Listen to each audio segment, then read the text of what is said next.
ডেরেন্ট বিগত এক বছরে এই অ্যানিমেটার নাম তোমরা অনেকেই শুনেছো। তো আজকের ভিডিওতে আমি ডেরেন্টের ভয়েস অ্যাক্টর কাস্ট সহ অনেক ইনফরমেশন তোমাদের জানাবো। তো চলো ভিডিওটি শুরু করা যাক।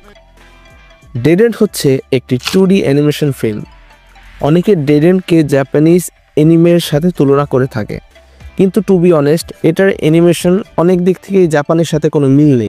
ডেরেন্ট একটি sci-fi action and drama film এবং এর স্টোরি প্লট ফিউচারিস্টিক ঢাকার স্ট্রিট রেসিংকে কেন্দ্র করে বানানো হয়েছে। ডেরেন্ট ফিল্মটিকে বানাচ্ছে সানসেট স্টুডিও বাংলা। এই অ্যানিমের ক্রিয়েটরদের নাম হচ্ছে ইরফান চৌধুরী এবং জেওয়ান হং। এই অ্যানিমের মেইন ক্যারেক্টারের নাম হচ্ছে জেন খান, মেইন ফিমেল ক্যারেক্টারের নাম হচ্ছে অহনা হক এবং মেইন ভিলেনের নাম হচ্ছে এলবান হক।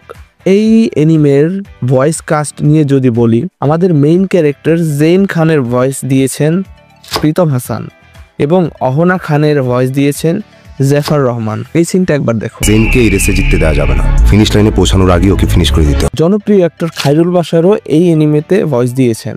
অন্তিক মাহমুদেরও এই অ্যানিমেতে ভয়েস দেওয়ার অনেক গুঞ্জন শুনেছিলাম, কিন্তু এ নিয়ে কোনো ইনফরমেশন আমি পাইনি।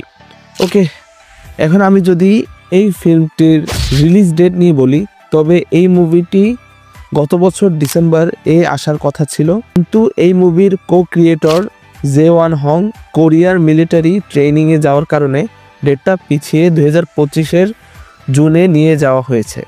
হোপ এবছরের জুন মাসে থিয়েটারে আসবে ডেরেন্ট। তো আজকের ভিডিওটি ছিল এই পর্যন্তই। দেখা হচ্ছে পরবর্তী কোনো ভিডিওতে, ততদিনের জন্য গুড বাই।